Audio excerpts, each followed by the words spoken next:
বরাহনগর মঠ এই প্রসঙ্গে আলোচনা। চতুর্থ পরিচ্ছেদের নবম অংশ, নরেন্দ্র ও ধর্মপ্রচার, ধ্যানযোগ কর্মযোগ।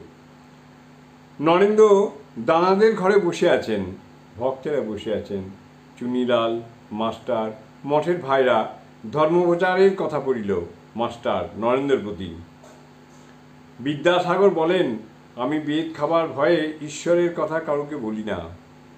নরেন্দ্র, বেদ খাবার ভয়? মাস্টার। বিদ্যাসাগর বলেন, মনে করো মরবার পর আমরা সকলে ঈশ্বরের কাছে গেলুম। মনে করো কেশব সেনকে যমদূতেরা ঈশ্বরের কাছে নিয়ে গেল। কেশব সেন অবশ্য সংসারে পাপ টাপ করেছে। যখন প্রমাণ হলো তখন ঈশ্বর হয়তো বলবেন, ওকে 25 বেদ মারো। তারপর মনে করো আমাকে নিয়ে গেল, আমি হয়তো কেশব সেনের সমাজে যাই, অনেক অন্যায় করেছি, তার জন্য বেদের হুকুম হলো। তখন আমি হয়তো বললাম, কেশব সেন আমাকে এইরূপ বুঝিয়েছিলেন, তাই এইরূপ কাজ করছি। তখন ঈশ্বর আবার দূতদের হয়তো বলবেন, কেশব সেনকে আবার নিয়ে আয়। এলে পর হয়তো তাকে বলবেন, তুই একে উপদেশ দিয়েছিলি, তুই নিজে ঈশ্বরের বিষয়ে কিছু জানিস না, আবার পরকে উপদেশ দিয়েছিলি। ওরে কে আছিস, একে আর 25 বেদ দে। সকলের হাস্য। তাই বিদ্যাসাগর বলেন, নিজেই সামলাতে পারি না, আবার পরের জন্য বেদ খাওয়া। সকলের হাস্য। আমি নিজে ঈশ্বরের বিষয়ে কিছু বুঝি না, আবার পরকে কি লেকচার দেব। নরেন্দ্র, যে এটা বোঝেনি সে আর 5টা বুঝলে কেমন করে?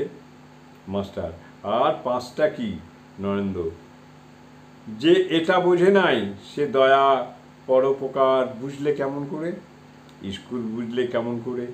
স্কুল করে ছেলেদের বিদ্যা শেখাতে হবে, আর সংসারে প্রবেশ করে বিয়ে করে ছেলে মেয়ের বাপ হওয়ার ঠিক, এটাই বা বুঝলে কেমন করে? যে একটা ঠিক বোঝে সে সব বোঝে। মাস্টার স্বগত। ঠাকুর বলতেন বটে, যে ঈশ্বরকে জেনেছে সে সব বোঝে। আর সংসার করা, স্কুল করা সম্বন্ধে বিদ্যাসাগরকে বলেছিলেন যে ওসব রজগুণে হয়।